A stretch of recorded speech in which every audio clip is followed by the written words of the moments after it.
440 гэрс нэвтрүүлгийн цоо шинэхэн дугаар та бүхэнд хүрэхэд бэлэн боллоо гэж. За зэн хаваа арилдаг санаад болох нэг шийд үзэн чинь бав. За ингээд 440 гэрс нэвтрүүлэг та бүхэнд маш олон хүмүүсийн асуулт, хариулт, за маш олон зүйлээс Daco Guitar Lessons group-т хамгийн их асуудаг мөн гитар худалдаа аван зарна гэсэн group-т хамгийн их асуудаг зүйлд хариулт өгөхөөр өнөөдрийн нэвтрүүлгээ бэлдэж байна гэж. Энэ ямар асуулт вэ гэхээр гитар хүн худалдаж авахдаа яг юуг анхаардаг юм бэ? Яаж гитараа сонгож авах вэ? Яавал гайгүй гитар авах уу? Яавал яагаад гэсэн асуултанд өнөөдөр 440 гэрс нэвтрүүлэг маань та бүхэнд хариулт өгөхөд бэлэн боллоо гэж.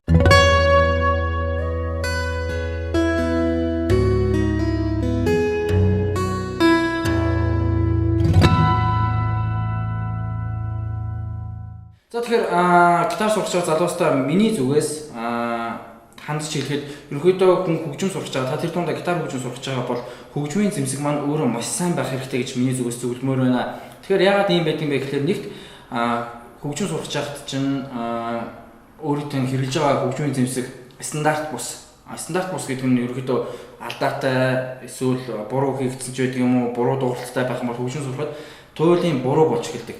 Яагаад гэвэл жишээлбэл гитарны утас үзүүнээс салтсан ч байдаг юм, арай их зайтай ч байдаг юм уу, ийм болоод ирэх юм бол нөгөө хуруунууд маань ингээд даралт хийхэд ямар нэг аккордууд байхад ямар нэг өнгө дуурах гэхээр айгүй төвхтэй хурууны өндөг маш их өвдөж эхэлдэг. Ингэснээсээ болоод гитар сурах нь сонирхол маань буурч эхэлдэг. Тэгэхээр яах ёстой вэ гэхээр та яг стандарт гитар авбал таны сурц чинь маш их нөлөөлнө. Илүү хурдан сурна гэсэн үг л дээ. Ер нь жишээлбэл та гитар сурчлаа. Зөвхөн гитар сонирхож байгаа хүн ч бай эсвэл нэг мастер гитарч юм байна. За мастер гитарч гэдэг нь аюул ангуйтай хэлчихв. Ерөөдөө тийм мундаг тоглолт гитарч байсан ч гэсэн аль болох стандарт гитарыг хэрэглүүл их зүгээр гэж миний зүгээс зөвлөх байна. За тэгэхээр гитар маань мэдээж дотор маш олон төрлийн янз байдаг. Тэгээд сонголт хийхэд нэлээд хэцүү болдог. Тэгэхээр өнөөдрийн нэвтрүүлгээр яг энэ бүхнийг ярих юм бол манай бизнес тайм маань арай амжихгүй. Тэгэхээр та бүхэндээ товчхон мэдээллийг тэгээд яг 12 шиг чеклист гитарыг шалгаж авдаг. Одоо 12 төрлийн зүйлийг гитар худалдаж авахдаа шалгаж сурчих юм бол ерөөдөө хаваас буюу боломжийн гитар та авчих тийм нөхцөлийг би та бүхэнд зөвлөгөө болгож өгөх гэж байна. За тэгэхээр нэг айгүй мэдлэгтэй хүн болох нөгөө цаа Daco чинь нүдний шидмэл зүүж мөцсөн байгаа шүү. Курка гэж байна. За ингээд эхлэхгүй. Тэгэхээр гитар би та бүхэнд өнөөдөр электрик гитар буюу цахилгаан гитарын талаар бол хэлж өгөхгүй. Тэр маш нууц, төрийн нууц. Тэгэхээр өнөөдөр та бүхэнд юу хэлж өгч байна гэхээр монголчуудын хэл заншнаар банзан гитар буюу акустик гитарыг та гитар сурах байгаа эсвэл та магадгүй сурцсан ч гэсэн гитараа солих байгаа тохиолдолд яс юуг анхаарч авбал зүгээр байдаг вэ гэдэг талаар та бүхэнд зөвлөгөө өгөх гэж байна. За, миний хажууд Dreadnought загварын гитар байна. Dreadnought гэдэг нь бол ерөнхийдөө тайзны зорилготой концерт атериум гэж нэрлэдэг. Концертын за яг энэ бүгднийг ингэ тайлбарлах маш их зүйл болчих учраас ерөнхийдөө нэг тайзны гэдээ ойлгочих болно. Анги үеч мэдээж тоглож болно гэсэн. Dreadnought загварын гитар байна. За хамгийн түрүүнд гитар авахд их нөлөөтэй юм юу гэх юм мэдээж мод байдаг. За гитар нь өөрөө модоор бүтээгддэг хөгжим учраас мод их чухал. За мод маань дотроо 3 төрөл байдаг. Шахмал мод, цул мод, за тэгээд мэдээж нүүрэн цул, артлан шахмал гэсэн юм 3 төрөл байдаг. Ерөнхийдөө мэргэжлийн тоглогчид, мэргэжлийн гитарчид бол цул модоор хийгдсэн гитарыг таашаад гэж хэлж одоо хаашаа юм дээ. Ер нь тэр нь бол хамгийн үнэтэй буюу хамгийн тийм гоё дуурдаг, дууралт нь хөтлөөр гэдэг. За сүүлийн үед бол мэдээж нөгөө байгаль их дэлхийгээ хайрлаа ингээд тэр модоо их тайрхаа болиё гэдэг үүднээс бас зарим гитарын үйлдвэрүүд маань энэ цул мод хийхээс ерөнхийдөө жоохон татгалзаж эхэлж байгаа гэж хэлэхгүй дээ. Ер нь их цул мод хийхгүй цул модоор хийсэн гэсэн тэр маань яг мастеруудын хийсэн, урлагчдын хийсэн буюу зөвхөн яг гар аргаар хийсэн гитарууд хөвчлэн гардаг болсон. Бусад одоо шахмал модоор хийсэн гитарууд маань бол дандаа үйлдвэрийн аргаар тэгээ нэг стандарт хэвэн дотор ингээд хийгдэл явдаг. Энэ нь юугаар өөрөөр хэлбэл ерөнхийдөө мастеруудын хийсэн гараар уурсан гитар, гараар хийсэн зүйл гэдэг бол ерөөсө цор ганц байдаг. Тэр утгаараа дууралт, өнгө бүх юм шал хондоо байдаг. За тэгээд тоглоочийн гитар болон зөвхөн сонирхчдын гитар хоёрын дунд ерөнхийдөө нэг ялгаатай зүйл бол юу гэдэг вэ гэхээр та анхан суралцж байгаа бол нэг амар заал дүрэн амар талааг дуурдаг тийм гитар байх шаардлагагүй. Мэдээж нюанстай дуурч чаддаг. Нюанстай гэдэг маань юу гэсэн үг вэ гэхээр чанга суул те тэр бүх өнгөнүүд ингээд зөөлхөн татаад яг тэр өнгөндөө дуурч чадчих гэдэг юм уу те. Тийм байхад л өөрөختөө хавас гэж бодож болно гэсэн. За гитарыг ингээд 12 чеклистийг та бүхэнд танилцуулъя. Ингээд чеклист нэгт гитар авахдаа та юу анхаарах вэ?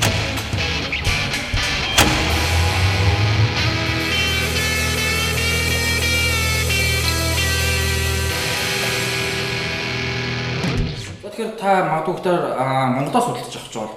Ер нь одоо нөгөө глобалчлагдсан гэдэг утгаараас тэр Америкаас ч юм уу ингээ янз бүрээс хүмүүс одоо Amazon, янз бүрийн eBay ч гэдэг юм уу ингээ сайтуудаас захиалаад авчирчдаг. Тэгэхээр барагч нэг чанарын ялгаа гарахгүй те. Өсрээд мөнгөн дүн дээр бол тээврийн зардал за нэг хэдхэн төгрөгийн зөрүү гардыг. Тэгээд та бүхэн өөрсдөө бас Amazon янз бүрийн юмас захиалаад авчирч болно. За Монголын нөхцөлд яах вэ? Та эхлээд гитар авахдаа их яах хэрэггүй. Маш олон дэлгүүрүүдээр явж үзэх хэрэгтэй. Бүх одоо Монголд гитар зарж байгаа гэсэн нэртэй бүх дэлгүүрүүдээр явж үзэж эхлээд сонголтоо өгөхдөө тентгийн гитар хаанаас ирсэн, яаж хийдсэн, ямар модоор хийгдсэн байх уу гэдгээс агуулсан маш олон зүйлийг хөдөлгчээс лавж сайн асууж авах хэрэгтэй. Тэгжиж та бас сонголтоо хэрэгтэй. Би түрүүн та бүхэнд дурдсан soil top буюу одоо цул мод нүүр. Өнөөдөр гитарын хамгийн том үзүүлэлт бол энэ гитар гэдэг хөгжимч өөрөө зөвхөн нэг юм дөрвөн аваа гардаг бокс одоо нэг хайрцаг биш учраас хамгийн түрүүнд мод гэдэг чухал. Мод маань өөрөө одоо тэр дуу давтамжийг яаж гаргадаггүй гэдгээс ахуулаад бүх зүйл шалтгаалдаг. За жишээлбэл шахмат мод байх юм бол шахмат мод байх юм бол дуу бол их муутай байдаг. Их муу дуутай гэсэн үг. Тэгээд ерөнхийдөө нөгөө шахмат мод гэдэг чинь паниар гэсэн үг шүү дээ. Нимкен. Тэгээд эдлэгийн хувьд их нас нь их богиносч гэж хэлэх юм одоо тийм арай жоо эдлэгээ муутай байдаг. За хамгийн түрүүнд анхаарах зүйл маань олон дэлгүүрүүдээр явж үзэх хэрэгтэй гэдэг юм байна. Та дэлгүүр болгон дээр очиод худалдагчаас нь хаанаас ирсэн, юугаар хийгдсэн, яаж хийгдсэн зэрэг зүйлүүдийг асуух хэрэгтэй. За мэдээж та ямар нэгэн зүйл худалдаж авч байгаа учраас энэ зүйлүүдийг бас мэдж авах хэрэгтэй. За миний хувьд зөвлөгөө өгөхөд бол Монголд бол тэр болгон нэг хаа байсан ас солын Америкаас ч гэдэг юм уу, хаа байсан тэр Малай, эсвэл одоо Сингапур этносээс ирдэг гитар гэж ерөнхийдөө бол бараг байхгүй дээ. Би энэ ч бол дэлгүүрүүдийг дурсаад явах уу, бас нэг бараа бүтээгдэхүүнийг муулчих болчих учраас тэгэхээр ерөнхийдөө манай урд хөшөөс манай Монгол зардаг гитарууд ирдгийн шүү. Тэгэхээр урд хөш яадаг вэ гэхээр ихэвчлэн дандаа шахмат гитарууд орж ирдэг гэсэн үг. Ерөнхийдөө гар урдаачтай хийсэн гитарууд бол том гүнтэй $2000-оос тэгэл дээшээ 5, 6, $9,000 хүртэл люнар гитарууд хүртэл байдаг. Тэгэхээр Монголоос гитар авахдаа та аль болох нүүрийг бодож авах хэрэгтэй. Энэ нүүрнүүд маань яг банц одоо нөө шахмат мод биш байх юм бол бас дуунд нэг нөлөөтэй байдаг гэсэн. За ингээд чеклист нэг бол мэдээж бүх олон дэлгүүрүүдээр Монгол байгаа бүх дэлгүүрүүдэд та залхуурахгүй нэг өдрийг яваад өнгөрүүлэх хэрэгтэй гэдэг юм байна гэсэн эхний том яа.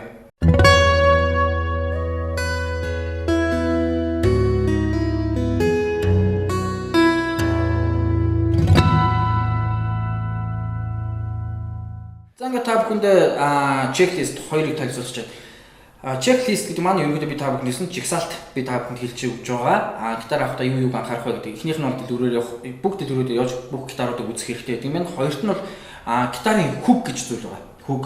За гитарын хүг гэдэг маань юу гэсэн үг вэ? Хөгөө сайн барьдаг байх хэрэгтэй. Мөн хөгөө бас хурдан авдаг байх хэрэгтэй. Жишээлбэл энэ юу гэсэн үг вэ гэхээр гитарыг дуурайд үзэхэд энэ хөгөө маш сайн барьдаг байх хэрэгтэй. Магадгүй хөгөлжөөл 50-гууд нэг удахгүй хөг нь гарчдаг гитарууд байдаг. Тэр маань юу гэсэн үг вэ гэхээр стандарт бус байна гэсэн. Одоо жишээлбэл одоо чихний эргэлтүүдээсээ болдог ч юм уу, эсвэл магадгүй муу уцтайгаас суналт их үүсдэг уцтайгаасаа болдог ч юм уу тийм гитарын хөг хурдан гараад идэг. Тэгэхээр энэ бас их нөлөөтэй. Магадгүй та гитараа аваад тоглож идэг. Нэг удаан тоглохгүй бол хөг нь унаад байгаа аюу хэцүү. Тэгэхээр хөгөөс аягүй сайн барьдаг байх хэрэгтэй. Энэ нэгтэй бас мэдээж яаж шалгаж авах ёстой вэ гэхээр магадгүй та гитар тоглодог хүнтэй явж гитараа хөгжүүлж үзэх хэрэгтэй. Тэгээд магадгүй шинэ гитар авахдаа хөгжүүлж явахдаа хөгөө хэр хурдан авч ийнэ гэдэг ерөнхийд нь одоо таймер буюу одоо хэр хурдан хөгжүүлж хөг авч ийнэ гэдгийг багцаагаар өөр бас мэддэг байх хэрэгтэй л гэсэн. За ингээд хоёр дахь чеклистэнд орсон хоёр дахь зүйл бол гитарынхаа хөгийг сайн барьдаг гитар авах хэрэгтэй байна гэсэн. За чеклистийн маань 3 дахь зүйл. Та гитарыг худалдаж авахдаа 3 дугаарт юу анхаарах ёстой вэ гэсэн. За гитарыг янз бүрээр байдаг л да. Одоо яг миний хажууд болохоор одоо яг Германы Baton Rouge брендийн яг жинхэнэ мастеруудын хийдэг гитараас байна. Тэгээд яг нөгөө харьцууллыг гэдэг одоо юу гэдэг нөгөө хятаас орж идэг муу гитаруудыг тавьчихлаа бас бус хүмүүсийн бизнест бас халдсан муу хайрыг болчиход гэж одоо би бас тавихснаа болчлоо. За тэгэхээр 3 дахь зүйл маань юу гэхээр утсаа гитарны утас буюу өнгө дуурахтаа маш сайн сангинж явах хэрэгтэй. Сангинж өнгөө удаан барьж явах хэрэгтэй. За жишээлбэл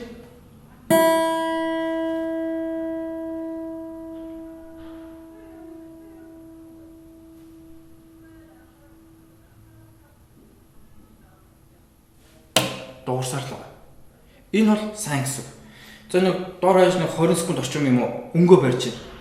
За дахиад нэг үзье.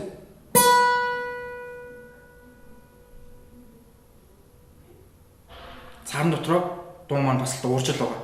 Энэ маань бас сайн гэсэн. Зарим гитарууд маань дуурайд их удахгүй нэг өнгөө удаан ингэ цамж барихгүй алга болчихдог. Энэ бол тухайн гитар маань бас нэг жоохон ноотол гэсэн хогтон бодоо явчихна гэсэн. За ингээд чеклистийн 3 хэсэг маань болохоор гитарын өнгө удаан маш цэвэр дуурч байх ёстой гэсэн үг байна.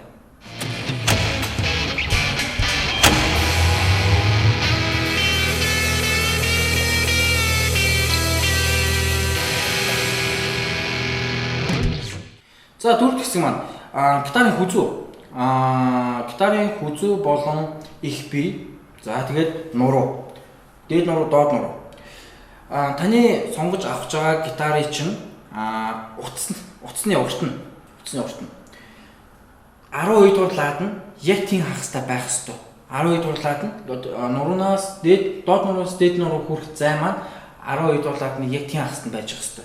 Зарим нэг алдаатай гитар маань одоо жишээлбэл 12 дурлаад нь ийшээгээ байдаг юм уу? Одоо энэ талд маань энэ хавьд ороод ирсэн байдаг. Тэгэх юм бол нөгөө хүзүү нь урт өмнөд нь буруу дуурж байна гэсэн үг.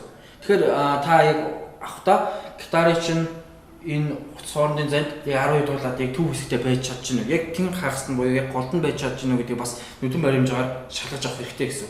Хэрвээ нүдэн баримжаагаар ингээ харахад энэ 12 дурлаад жоох юм доох нь байрлалсан ч юм уу эсвэл жоох нь дээхэн байрлалсан байх юм бол стандарт бус байна гэсэн. Стандарт гитар гэдэг маань 12 дурлаад нь яг энэ утасны чинь дунд нь байрлаж авах хэрэгтэй. За одоо ингээ энэ гитарыг харахад бол одоо энэ ладны хооронд ийм зайтай байна гэж харахад магадгүй та итгэхгүй байх юм бол шугам ашиглаж үзэж бас болно. Гэхдээ дэлгүүрээр ингэ явахдаа шугам барьсан гэдэг одоо ингэж бас нэг үнэлэлтээ сонсох байх л та. Гэхдээ ерөнхийдөө бол хэрвээ та үнэтэй гитар сонгож авч байгаа бол нэг буруу зүйл биш шүү. За одоо харин та гитар худалдаж авахдаа 5 дахь алхам буюу гитарын хүзүү маань таны гарт гэхээр эвтэйхэн байна гэдгийг шалгаж үзэж авах хэрэгтэй. Гитарын хүзүү гэхээр өргөн нарийн байна гэдгийг шалгахдаа за магадгүй худалдагчаас асууж болно. Гитарын одоо энэ дээд нурууны уртын хэмжээ хэд вэ? Тэ? Ерөн хөвчлэн бол 43 мм болж байгаа өргөндөө ордог. 41 мм бол надад бол айгүй эвтэйхэн санагддаг. Хүзүү нарийнхан гэсэн үг л тэ. Ганцхан миллиметр мөртлөө маш их нөлөөтэй байдаг. Хүмүүс тэр бол бас нэг мэдээд идэггүй. Магадгүй та жижигхэн гартаа над шиг яг ийм хөөрхөн жижигхэн гартаа бол их өргөн гитар барих юм бол их хэцүү. Гар хурж өгөхгүй тэгээд ингээ хурд хийхлээр бас болж өгөхгүй. Тэгэхээр та бас гандаа маш их эвтэйхэн байх хэрэгтэй. Бүтэн баазч үзэхэд одоо гарын чи хэрэг баазагч чинь тий. Ингээ гарч ингээ дутуу ингээ базаад хуруунд чинь гарч ирэхгүй байх бас их сайн зүйл биш гэсэн. За тэгэхээр магадгүй дөрөв хэсгээр хэлсэн чугамар үзэж болно.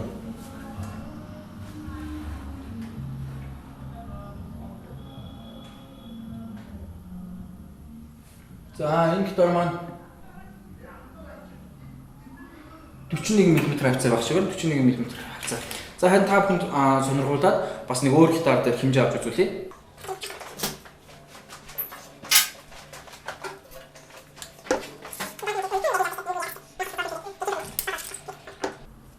За бид нар түрүүн энэ биднээс бэлдэж тавьсан гитарын дээр хүзүүний өргөнийг үзсэн байгаа 41 мм хавцаа болсон.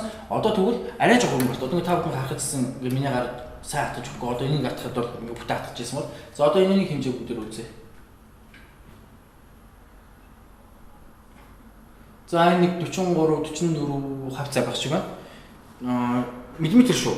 Сантиметр биш. 44 мм хавцаа. Тэгэхээр энэ гар энэ гитарны хүзүү хоёр бол тэгээд энэ яг ингээд хотоос харахад юм мэддэхгүй шин та бариад үзээд айгүй их нөлөөтэй 2-3 мм тий хаашаага 1.5 юм муу хаашийн 1.8 мм зузаан өргөн болж байгаа ч гэсэн энэ маань айгүй нөлөөтэй. Жишээ нь гитарын одоо артлын хэсэг маань гэхэд ингээд хойшоо гараад идэг V хэлбэртэй, C хэлбэртэй, D хэлбэртэй гэж байдаг. Одоо гитарын маань энэ хэсэг.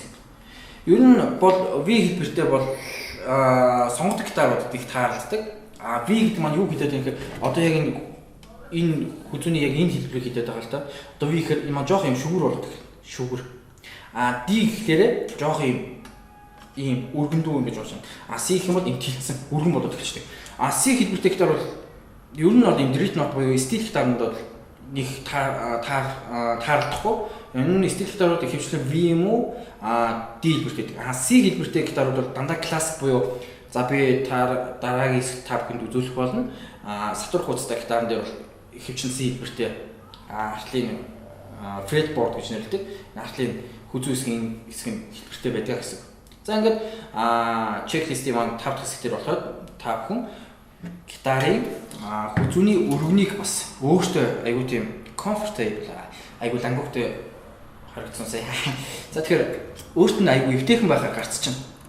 Айгуу жижигхэн гартай мэж өргөн гитар барьж байгаа бол гар нэг нэг том гартай мэж нэг нарийн гитар ч нөгөө уц хоорондын маань зай нэг ойрхон болж учраас давхар дард үүсэх нөхцөл бүрдээд идэг гэсэн.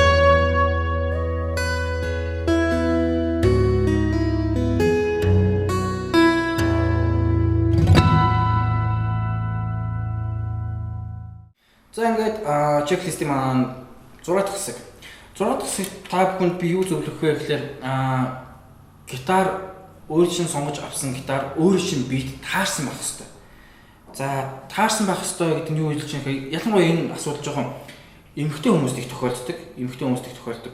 Одоо жишээлбэл дрит нот буюу одоо энэ тайзны гитар маань жоохон их өргөн боди буюу их биттэй байдаг. Тэгэхээр нөгөө охтууд маань нөгөө Монгол охтууд чинь нөгөө жижигхэн тусмаа юу мүү те сувд чинь ийм жижигэн гэдэг шиг Монгол охтууд маань ингээд жижигхэн охтууд маань ингээд барихаар нөгөө гитар маань тондоод идэг.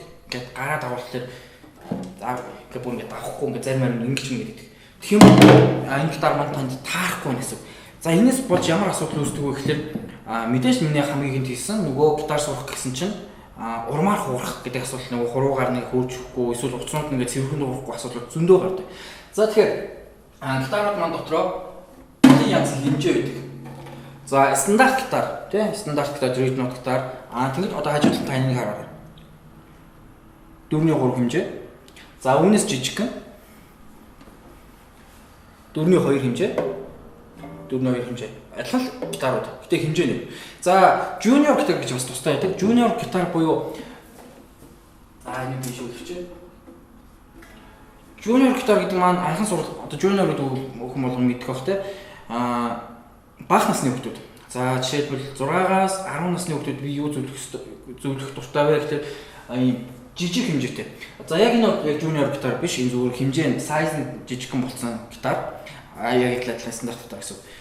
Junior гитар маань 6-аас 10 насны хүмүүс зориулсан хүзүүн арай нарийнхан яг энэ гитарыг ингээд масштабаар жижиг хэсгсэн тийм хэлбэртэй байдаг. Энэ гитар маань одоо нөгөө хуруугаар нь тийм жижигхэн хөрдмөж байгаа хүмүүс чинь ийм том гитар барьж болдоггүй. Хуруугаар нь хүрэхгүйгээс ахвал маш их асуудлууд тулгардаг. Тэгэхээр та бүхэн хэрвээ хүүхдээ та 6 наснаас нь дээш ингэ сургаж эхлэж байгаа бол ийм стандарттай битээ авч өгөөрэй гэж зөвлөх нь яг junior буюу яг өөрт нь хүүхдэд өөрт нь биед нь яг таарсан тийм гитарыг авч өгөөрэй гэж миний зүгээс зөвлөх байна. За тэгэхээр юу гэдгийг зарим эцэг эхчүүд маань за мэдээж одоо нийгэм маань ямар байгаа вэ ингээд инфляци гэдэг мөнгө төгрөг маань ямар байгаа бэлээ. Жог мөнгөндөө ингээд нарийн хандсчдаг. Тэгэхээр миний зүгээс юу хэлэх гэж байна гэхээр харамч хүн 2 дахин их төлдөг. За жишээлбэл сүвнэр марк юм. Одоо ингээд захмахаар ингээд зарж байгаа юм жижигхэн хүүхд зөрлөг тараад ингээд аваад өчтдөг. Эцэгчүүд маань зах дээр ч юм уу ямар нэгэн дэлгүүрт явж байгаад юм сүвнэрт зориулсан буюу одоо нэг тоглоом гитарыг хүүхдийн гитар гэж бодоод хүүхдэд аваад өгчдөг. Тийм тохиолдолд одоо жишээлбэл манай DJ гитар сургалтын төв дээр ирж байгаа эцэгчүүд бас нэлээд байдаг. Нөгөөт маань ялаад гэж одоо жинхэнэ гитарыг гүйцэтгэхдээ буруу дуугардаг. Зүгээр л тоглоом байхгүй. Тэгэхээр тэр бодлогыг бас та бүхэн анзаарч бас мэддэг байх хэрэгтэй. Тэгээд би түрүү мэдээж нэвтрүүлгийн дундаар хэлсэн бусдын бизнес рүү халдахгүй тулд яг энэ чинь юм худлаа гэж ярихгүй тулд би тийм гитарыг өнөөдөр бэлдсэнгүй ерөнхийд нь гитар авах юу анхаарах вэ гэдгийг ярьж байгаа учраас би бас бусдын зүйл рүү халдахыг хүссэнгүй гэж. Тэгээд эцэгчүүд маань та бүхэн миний зүгээс үзүүлэх гэхээр DJ гитар сургалтын төв болон манай салшгүй хамтарч Мон Аку гитар шоп дээр яг одоо миний хэлж байгаа ийм классик junior гитар эсвэл стил буюу төмөр утастай junior гитар уулсан зарагдчих байгаа. Бас хаан зарагдж байгааг би санд мэдэхгүй. Тэ нэг байхгүй. Ийм гитарууд орж ирдэг газрууд нэг байхгүй. Ямар ч Монако гитар шоп дээр бол яг энэ гитарууд бол та бүхэнд худалдаалахад ямар ч бэлэн байгаа. Гэтэ энэ бизнес тайм биш шүү. Би зүгээр яг бэлэн байгаа газар өөрөө мэдж байгаа учраас хэлж өгч байгаа шүү. Тэгээс би рекламад байгаа зүйл байхгүй. За, ингээд 6 хэсэг маань. Одоо дараагийн хэсэг маань checklist 7.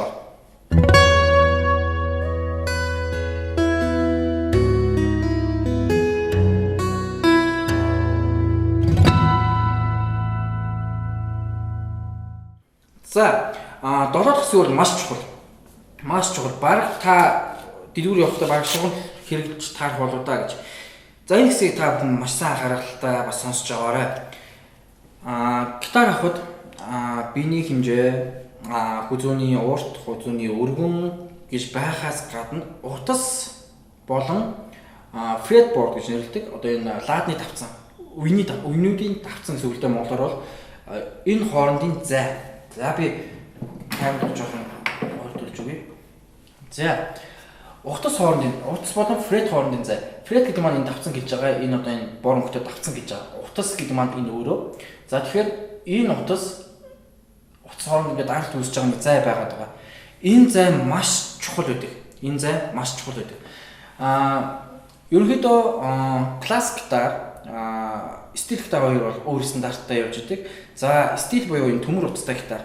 Одоо бидний нэр санснаар банзан буюу акустик гитар. Акустик гитарын нэгдүгээр лад маань хэсэг хэлж байгаа. Нэгдүгээр ладны утас fretboard утас хоёрын хоорондын зай бол 0.6-аас 0.8 мм хавцалт байхад яг энэ бол стандарт. Түүнээс дэш 1 см-тэй холтой болоод гэх юм бол энэ буруу.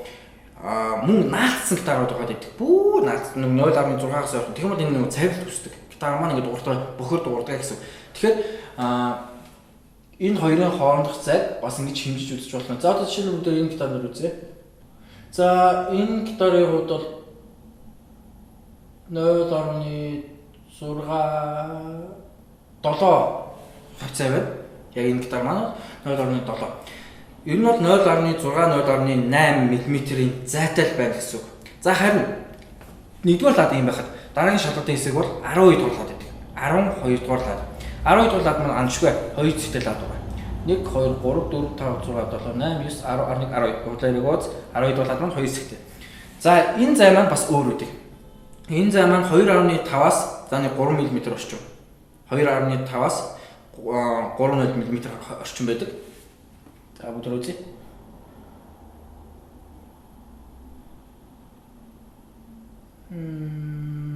За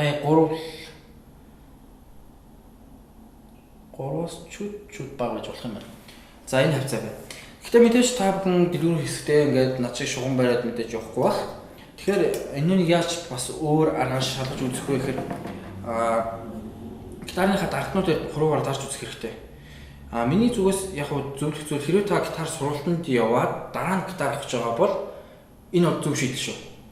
Өөрөө би даас гитар сурч байгаа бол харин яг миний хийсний дагуу бас ажиллаад үзээрэй. Лаадуудыг хуруугаар тавьж үзэн, чанга дарж үзэн. Хуруунд өвдөлт үүсэж байна. Гэтэ мэдээж энэ ганц дарахаар бол мэдэгдэхгүй нэг хэсэг хугацаанд 2-3 минут ингээд 12 дулаад дараад үзээрэй. Тэгээд ингээд уцчин хөнгөн дарж явах юм бол энэ ерөнхийдөө стандарт ойртоор юм байна гэж ойлгож болно. Ингээд дарахад жоохон төвхтэй ингээд түүртэй дарагдаад байх юм бол энэ нуруу дээд нуруу хоёр тохироо буруу. Тэгээд энэ нөгөө лад маань уцаас юм хол болчихно. За уцаас хол болно гэдэг маань юу гэсэн үг вэ гэхээр хүмүүс энэ тэр болгон ойшоогод байдаг. Одоо жишээлбэл эхчүүд маань одоо манай DJ гитар сургалтын төв дээр ирж байгаа хүмүүс маань зарим эхчүүд зүгээр нөгөө гэртээ байсан нөгөө тоосон дарагдсан банзан гитараа өгөөл явуулчихдаг. Тэгээ нөгөө хүүхд нь айгүй их сурах сонирхолтой. Тэгээд аюу авьяастай хүүхдүүд ирдэг. Ганц гимн нэг гитар нэг голоод хэлчих. Энэ яагаад вэ? Жишээлбэл ийм хол утастай гитар ураад байдаг. Одоо энэ хоёрын зай ийм хол байхгүй. Тэгээ мэдээж энд ингээд ахын тулд ийм даралт үүсэж байгаа. Тэгээ хуруу үүддэг. Мэдээж энэ чинь ганц би зургуулсан жишээ чинь. Тэгэхээр хуруу өвдөд ихч. Тэгэхээр нэг хүүхд маань урамгүй ингээд урам хугараад би чадахгүй байх гэсэн ойлголт гараад ирдэг. Тэгэхээр яг нөгөө гитар сонгож явахдаа хамгийн зөв буюу яг стандарттай авч нөгөө хөгч нөгөө сурж байгаа мангал дахад нөгөө дарах шүлтэл өөрт нь хуруу гарт эвтэйхэн байгаа. Тэгэхээр нөгөө юмнаа илүү хурдтай сурч эхэлдэг гэсэн. За тэгээд та бүхэндээ чеклист дурсгаараа нуруу болон давцсан хоёрын зайг бас шалгаж үзэх хэрэгтэй гэдгийг зөвлөж байна. Тэгээд хуруундаа бүгдийг ингэж тавьж үзэх хэрэгтэй. Хэрвээ та гитар сургалтанд явдаг бол эхлээд багш нараасаа зөвлөгөө аваад хэдэн аккордууд ихтэй сурдаг. Суртанд үед яаж үйл ажиллагаа явуулдаг би сайн мэдэхгүй. Янз бүрийн хэлбэрээр явуулдаг. Аккорд заадаг бол аккорд, эсвэл ингээд дасгал заадаг бол дасгалаа сурсныхаа дараа нэг гитарын дээр дэлгүүр дээр очиод нэг гитарын дээр сурсан ритмийг шалгаад үзээрэй. Яг суртан дээр чи хэрэглэж исэн гитараас хэр байна? Дэлгүүрт орж ирээд энэ гитар маань хэр байна? Магадгүй нэг суртан хэрэгжсэн гитараас илүү ингээд хатуу гэж монголчууд яриад байдаг л да. Хатуу үг биш. Утас нь хатуудаа байгаад байгаа юм биш. Ерөөсө тохироо буруулах нь утас нь зай хурд болохоор ингээд их чанга дарагдаад байна гэсэн. Тохироо буруул гэсэн. За тэгэхээр хамгийн чухал хэсэг маань энэ байдаг. Дараалтанд ерөөсөө ямар ч тийм түүртэй зөөвөртэй байхгүйгээр утаснууд ингээд солиулж явах хэрэгтэй гэсэн. За ингээд гитар удаж явахдаа та долоод нь хамгийн том анхаарах зүйл бол ладны тавцсан буюу утас хоорондын зайг аюул сайн шалгаж аваарай гэсэн үг. За гитар удаж авах зөвлөмжүүдийг та бүхэнд чагсаалтуудыг хүргэж байгаа. Ингээд 8 дахь хэсэг 8 дахь шалгуур гэх юм уу да. 8 дахь шалгуур. За гитар худаж авахд бид нар түрүүн лад ингээд гар хүзүү өргөн нэгтргээ үзсэн. Одоо тэгвэл бас нэг чухал хэсэг байна. 6 дугаар утас, 1 дугаар утас, 2 зах гэсэн үгтэй дээд 2 утас. Энэ 2 утас маань одоо жишээлбэл энэ гитард ингээ харах юм бол одоо камера маань маш сайн татахгүй хэрвээ харагдахгүй ч магадгүй тийм одоо та бүхэнд энэ давцангийн ирмэг байгаа. Энэ ирмэг маань утастайгаа чацуу байж болохгүй. Утастайгаа чацуу байж болохгүй. Одоо энэ талд нь утастайгаа ингээ чацуу ингээд хүзүүн дээр гараад хуруугаад тавих хуцаа мэдэрч явах хэсгүү гэсэн. Утаснууд маань давцангаас дотгошоогоо барьж явах хэрэгтэй. Дотор талд нь. Одоо жишээлбэл энэ жижигхэн гитард та бүхэнд үзүүлэх юм бол за энэ утас бүр нэг гадна талтай биш ууз яг энэ дотгошоогоо энэ нөгөө нэг хүрээ явж байгаа. Ингээд миний утас хуруу ингээд утасны хөрөхгүй явж байгааз энэ ингээд ийм байх хэрэгтэй. Зарим алдаатай гитарууд маань ямар гэдэг вэ гэхээр утаснууд ингээд яг ингээд латны тавцсны өргөнтэй ингээд тэнцүү болоод ирсэн байдаг. Тэгэхээр ямар асуудал үүсдэг вэ? Жишээ нь зулуусан дагтсан ингээд утас нь хальж давтаад байдаг. Халиад байдаг. Нэгдүгээр утас маань ингээд явахаар доотлон бүр энэ латныхаа төмөрлөг ингээд шигдээ орчдөг. Ийм асуудлууд гараад ирдэг. Тэгэхээр энэнийг бас аюул сайн шалгаж авах хэрэгтэй. Дээд утас, доод утас хоёрынх нь байрж байгаа байрлал нь гитарын хүзүүний давцсантайгаа яг ижил хэмжээнд байж болохгүй гэсэн үг. Давцангаасаа дотгошоогоо байх хэрэгтэй. За энэнийг бас та бүхэн маш сайн анхаарч аваарай гэж миний зүгээс зөвлөх юм. За ингээд харин та бүхэндээ дараагийн зөвлөх зүйл бол зөвлөмж 9.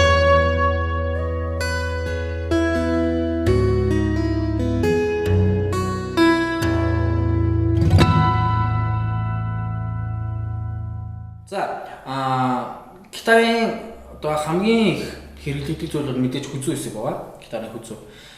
Та бүхэн дэлгүүрт ороод гитаруудаа үзэхдээ ингэж нэг үзээрэй. Хүзүүнийхээ энэ доод хэсгээр хуруугаа гүйлгэж үзээрэй. Ингэж. За дараа дээд хэсгээр ингэж. За энэ юг шалгаж байна гэхээр ладны төмрүүд. Одоо энэ ладны төмрүүд байна л да, энэ төмрүүд. Энэ маань энэ давцангийнхаа өргөнөөс жоохон илүү халиа гараад ирсэн тохиолдол их байдаг. Энэ бас алдаа гэсэн үг л дээ. Тэг ингээд явуулах гар ороод идэг. Гээл гарыг сийч. Тэг мэдээж цус гарт нь орохгүй л дээ. Гэтэ ингээд анх сурж байгаа хүмүүст айгүй энэ төвхтэй ингээд гарыг ураад идэг.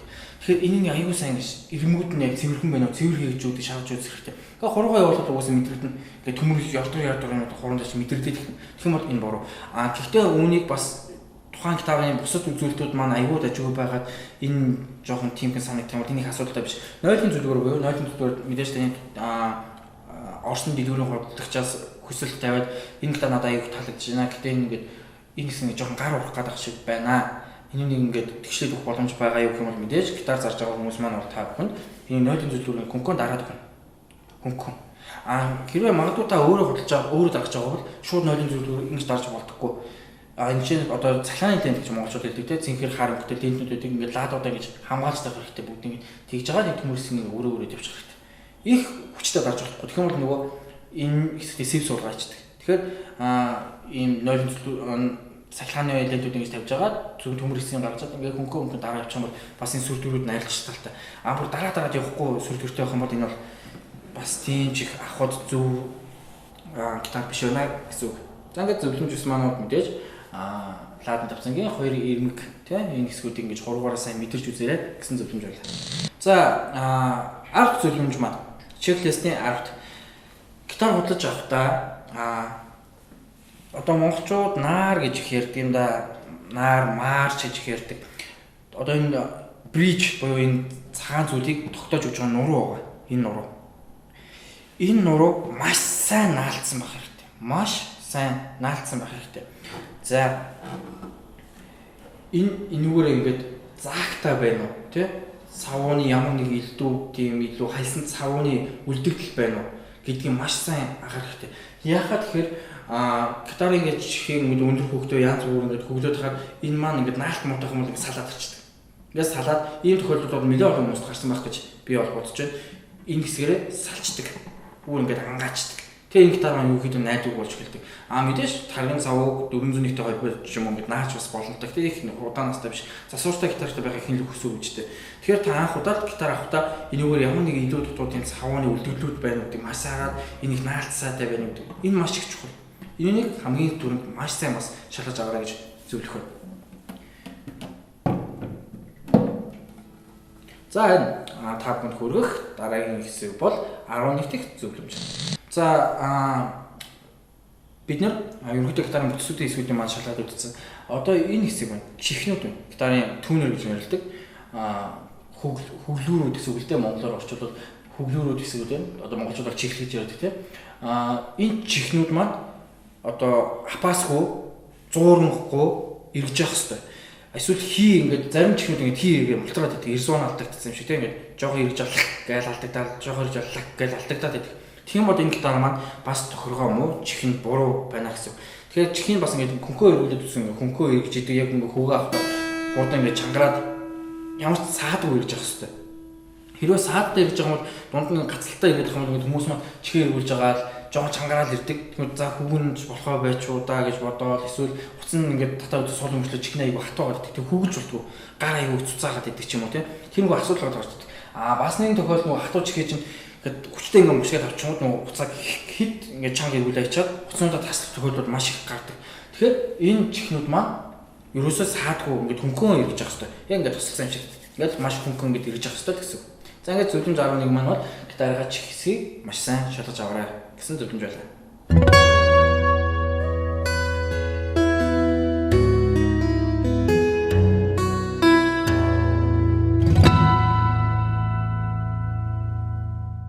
За та бүхэн зөвлөх хамгийн сүүлийн зөвлөмж маань болохоор гитар худалдаж авахдаа мэдээж хийц маш хэрэгтэй, хийцийг маш сайн шалгах хэрэгтэй. Би түрүүн өмнөх зөвлөмжтэй энэ хэсгийг шалгах гэсэн. Үүнээс гадна бас нэг апастай хэсэг ирдэг. Энэ наалт гэдэг. Энэ хэсгийн наалт. Энэ бас их салцсан, савуун гадуураа хальцсан гитар маш их байдаг. Яг энэ хэсэг. Тэгэхээр энэ хэсгийг маш сайн шалгаж авах хэрэгтэй.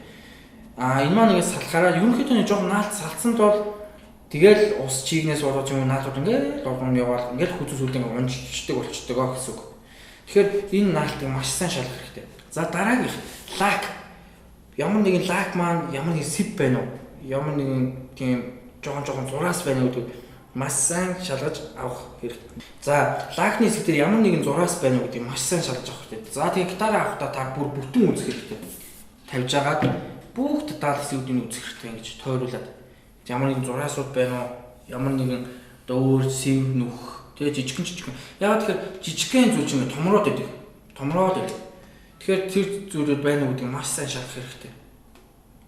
За хэрвээ тэгээд та бүх зүйлийг шалгаад ямар ч сэвгүй, ямар ч наалт идүү гарсан цав уу, эсвэл ингээ ангаасан хэсэг байхгүй бол энэ гитар молодец буюу энэ гитар ерөнхийдөө дажгүй гитар юм байна гэсэн ойлголт авч болох нэ.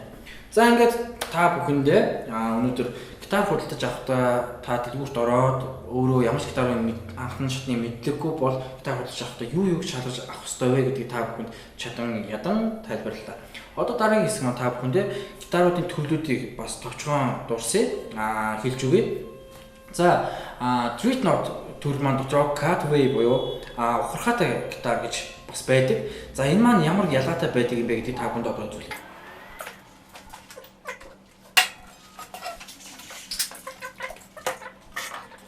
За Dreadnought буюу хэмжээний хувьд энэ хоёр гитар бол яг адилхан хэмжээтэй. Гэхдээ энэ ялгаатай нь энэ хэсэгт ухраатай байна. Үүнийг Cutaway гэж нэрлэдэг, ухраатай хэсэг. За хүмүүс маань сонголт хийхдээ ингээд яг юм лирийн хэлбэртэй гитар эсвэл ингээд нэг тал ингээ байхгүй болсон гитар хоёрын ялгаа байдаг юм уу, ямар ялгаа байхгүй юм шүү гэж яриад байдаг. Тэгэхээр энэ бас жоохон буруу ойлголт л доо. Яагаад тэгэхээр тоглолт хийж байгаа тохиолдолд энэ дээд лаадлуу жишээлбэл 15-аас дээшээ 15, 16, 18, 19 лөө тоглохлээр гармаа тулаад байдаг. Тэгээ жоохон төвхтэй болдог. Cutaway гэдэг энэ загвар маань юу өөрчилж өгсөн бэ гэхэд энэ лаадлууд тоглох хурууг чөлөөтэй хүргэдэг болчихсон. Миний хуруу чөлөөтэй явж байгаа. Энд чинь ингээд явахад дээш ингээд явахад тулаад эхэлчихнэ. Энд чинь ингээд хөнгөн болж байгаа. Энэ хэсэг бол ийм зорилттой. Мэдээж жоохон загвар дизайн гэж нэг гоё юм байна те. Түүнээс гадна ерөөсөө өөрийнх нь мөн чанар нь болохоор энэ дээшээ өнгөнүүдийг бас авахд илүү хялбар болох зорилгоор ийм Cutaway буюу энэ хэсэг ухаацтай байдаг. За Cutaway бол мөн хэрвээ та гитар тоглоод бас чамгүй хугацаа өнгөрцөн дахиад гитараас солихчод миний зүгээс зөвлөх нэг зүйл preamp буюу оролттой гэж монголчууд маань ярьдаг. Electric acoustic гэж яг ерөнхийдөө бол хэллэг нь бол electric acoustic гэдэг хэллэгээр явдаг. Монголчууд бол оролттой гитар гэж нэрлэдэг. Энэ preampтай одоо энүүгээр залгадаг гэсэн үг л дээ. Энэ залгуурс нь энэ хэсэг байна. Энэ хэсэг. Ишээ кабел шахаад оруулдаг. Тэгээд ерөөсөө яригчаа шууд гардаг. Магадгүй ингээд таны хүү охин хэрвээ магадгүй та ажлынхаа урлагийн үйлчлэг гэж болно. Хүүхэд чинь болохоор сургуулийн урлагийн үйлчлэгүүдэд тоглох хэрэгтэй. Ийм preamp буу acoustic гитар авчихлаа. Нөгөө микрофон тавих гэдэг асуудал гараад ирдэг. Тэгэхээр жоохон төвөгтэй болж эхэлдэг. Ийм preamp буюу өөрөөсөө шууд оролттой, өөрөөсөө шууд дууга ийм диффузерээр гаргадаг гитарууд маань энэ асуудлыг аягүй хөөрхөн шийдчихдэг. Түүлдэг гитарыг өглөө шууд яригчаар гаргадаг. Өөрөө preamp гитарууд маань болохоор ингээд микрофон тавих гэдэг юм уу ийм асуудлууд үүсэж идэг. Гэхдээ за preampтай гитар ав гэж байгаа юм биш л те. Гэхдээ хэрвээ та гитараа жоон солих байгаа тохиолдол ч юм бол миний зүрх зүйл зүгээр нэг акустик авч ясаас бас энэ preampтай гитар авч байгаа бол бас их хэрэгтэй шүү гэж миний зүгээс хувийн зөвлөгөө өгж байгаа юм шүү. Тэгээ preampтай гитарууд авахдаа мэдээж өөр дөрөө камертонтой байх юм бол их сайн камертон гэдэг нь өөр дөрөө хөгжөлтэй байвал бас их зүгээр үүдэг. За тэгээд preamp-д хаанхын preamp байна гэдэг бас их чухал. За тэгээ энэ талаар бол мэдээж дараагийн дугааруудад та бүхэн тайлбарлаж өгөх болно. За одоо дараагийн хэсэг та бүхэнд Dreadnought стил гитаруудыг танилцуулсан бол одоо та хэрэг магадгүй классик гитар сонирхож байгаа бол гэсэн хэсэг орж ирж байна. За классик гитарын ерөнхийдөө өөрийн онцлог нь болохоор их тийм гоё тослог дуурдаг. Тослог гэдэг маань нэг тийм гоё зөөлхөн дуурдаг гэх юм уу та. Их гоё зөөлхөн дуурдаг.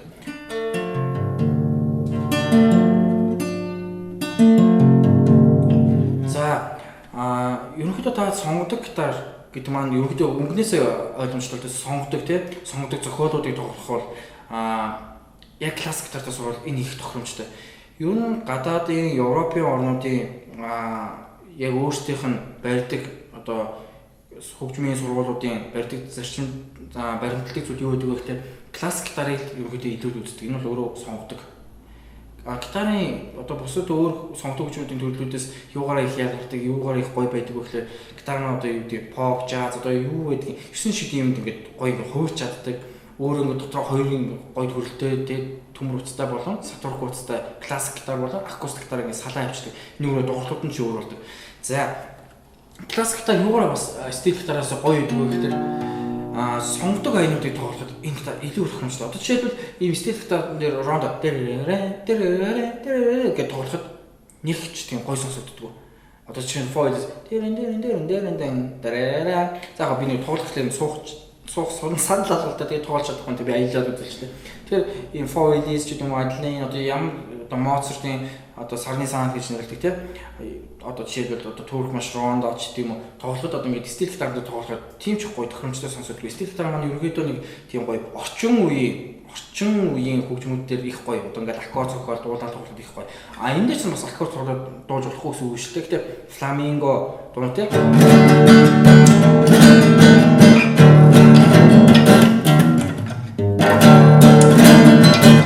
Одоо энэ фламинго айнууд одоо монголчууд бол зоро гэдэг нэг сайн мэддэг баг. Иймэрхүү айнууд тоглоод бол классиктаар аюу гоё сонсогддог. Их гоё тийм сууртай, хөнгөнсөн нэг тийм үгээр хэлшгүй тийм гоё тансаг гэх юм уу тийм гоё тансаг дуурдаг. За хэрвээ та гитар авч байгаа бол бас классик гитар яг түрүүний миний үзүүлэлтүүдээр бас шалгаж авна. Гэхдээ энэ утас давцсан хоёрын зай бол жоохон өөр. Стил гитараа бодвол за нэг 2 мм аку байдаг. Одоо жишээлбэл нэгдүгээр утас давцсан хоёрын зай нь бол 0.8 мм-ээс 1 санчтайч гэдэг юм уу? Эсвэл 12 дуулаад нь болохоор нэг 2.5. Стил гитар бол 2.5-аас 3 тавьсан бол энэ бол нэг 2.5-аас 3.5-ын хооронд ч гэдэг юм уу. Энэгээр бас жоохон өөр. Мэдээж классик гитарын хүзүү бол маш өргөн байдаг. Маш өргөн. За мөн та бүхэн түрүү C хэлбэр. Гитарын нарын энэ хэсэг маань ийм C хэлбэртэй. Одоо нэг жоохон өргөн ийм хэлбэртэй. Treatment гитарууд бол ийм D хэлбэртэй. Эсвэл ийм V хэлбэртэй. V гэдэг маань ийм тий. Одоо яг ийм гэсэн. Ийм хэлбэртэй. C хэлбэртэй. C-гээ жоохон ийм болоод эхэлж гэсэн. D хэлбэртэйгээ ийм болоод эхэлж гэсэн. За классик гитарын дээр бол ерөнхийдөө V хэлбэр бол нэг миний хувьд бол нөгөө би өөрөө хичээжхэн гартай хүн учраас нэг тийм тохиромжтой надад санагддаг. Тэгэхээр хэрэг том гартай хүмүүс бол классик гитар аваад их зүгээр. Одоо жишээлбэл том биетэй гой ахнаар байдаг ш, нэг том биетэй одоо нэг тийм хижээл насны залуучууд шиг юм уу тийм нэг шарцсан ахнаар бол ингээд хуруугаад нэг гоё бомгоо штэ. Тэгээд тэр хүмүүс маань ингээд ийм стил гитар ахнаа хуруунд ингээд бүдүүдээд бүх хуцаанд ингээд давхар дараад өмнөдөө цэвэрлэх дуугарч чаддаг. Тэгэхээр ийм гитар авч юм бол нөгөө утас хоорондын зайн хүртэл хоолойд өгчсөн дахиад их хэвтэйгэн болоод эхэлчихдэг. За тэгээд мэдээж энэ дэвсэн одоо айтан дуулах хоолой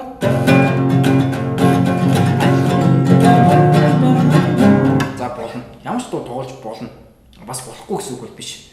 Тэгэхээр та магадгүй гитар бодож авч байгаа бол хуруу бас хэр хэвтэйхэн бэ гэдэг бас өмнөд классик гитар авах уу, стил гитар авах уу гэдэг бас тохируулна гэсэн үг байна. За нэвтрүүлэг гэхдээ би нэг хөөрхөн гитар барьж хэлсэн. За энэ хүмүүс энэ гитараа мэдэх байх. Монгол бол Tiger Fish гэдэг хамтлаг энэ хөгжим маш том сурталчилж энэ хөгжмийн бас Монголд маш нэлээд том нүүр царай болсон хамтлаг байгаа.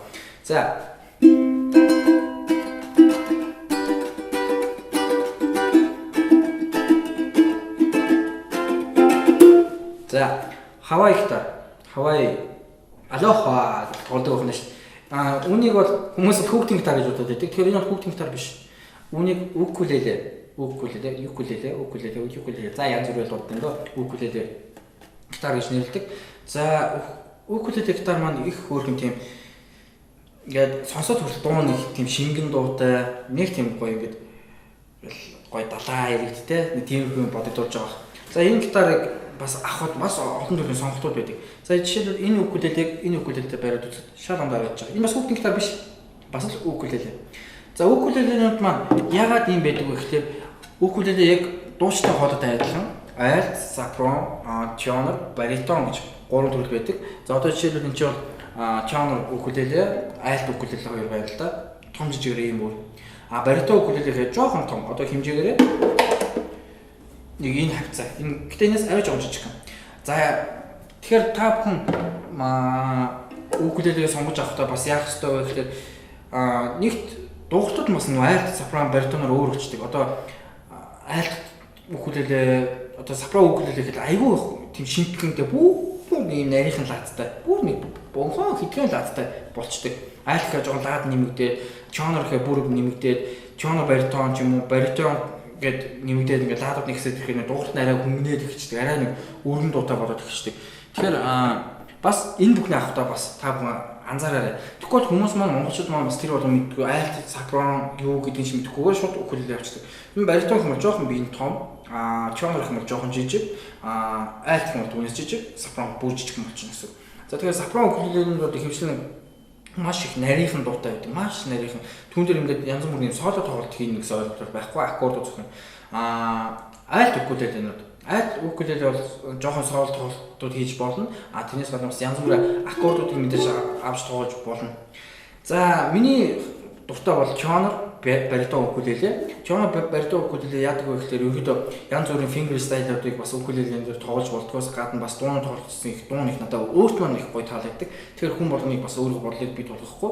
Тэгээ та бас сонголт хийхдээ альто, сопрано гэдэг бас мэддэг байх хэрэгтэй. Их нарийн бүр их жижигнийг авчих юм бол бас юу н жоохон тоглоо сураад ихч голоод ихч жоохон лаад маань бөөндөрт ихээр гой гой юм болохоо байждаг. Одоогийн та бүхэн энэ сахад гоё юм лаадны зай гэж шалгуунд харагдаж байгаа. За. Яарч. Лаадны зайны шалгуунд байгаас энэ арай их лаадтай, энэ арай бүгэн лаадтай. За үүнээс ахуулаад аккорднуудын дугуйлтууд нь гэсэн өөр болоод явчихна гэсэн. За, тэгэхээр та бүхэндээ өнөөдөр гитар болж авахдаа юу анхаарах вэ гэдэг зүйлийг ярьж байгаа. За тэгээд мэдээж би түрүүн хэлсэн laminated гитар эсвэл Spurs top гитар эсвэл за ингээд өнөөдрийн нэвтрүүлэг энэ хүрээд өндөрлөх гэж байна. Тэгэхээр та бүхэн гитар авахдаа юу анхаарах вэ гэдэг 12 шиг чеклистийг та бүхэнд танилцууллаа. Мөн гитар бодлож авахдаа анхаарах зүйлүүдийг хэлж өглөө. Мөн гитар маань хичнээн төрөл байдаг гэдэг товчхонсон та бүхэн мэдээлэл өгч чадсан болов уу гэж найдаж байна. За тэгээд нэвтрүүлгээ сайхан үзчихээд эхнээс нь сайн бүхэнд яаж шатаж авах вэ гэдэг мэдчихэд одоо яах нь бүгдээрээ дэлгэрүүлгөө маш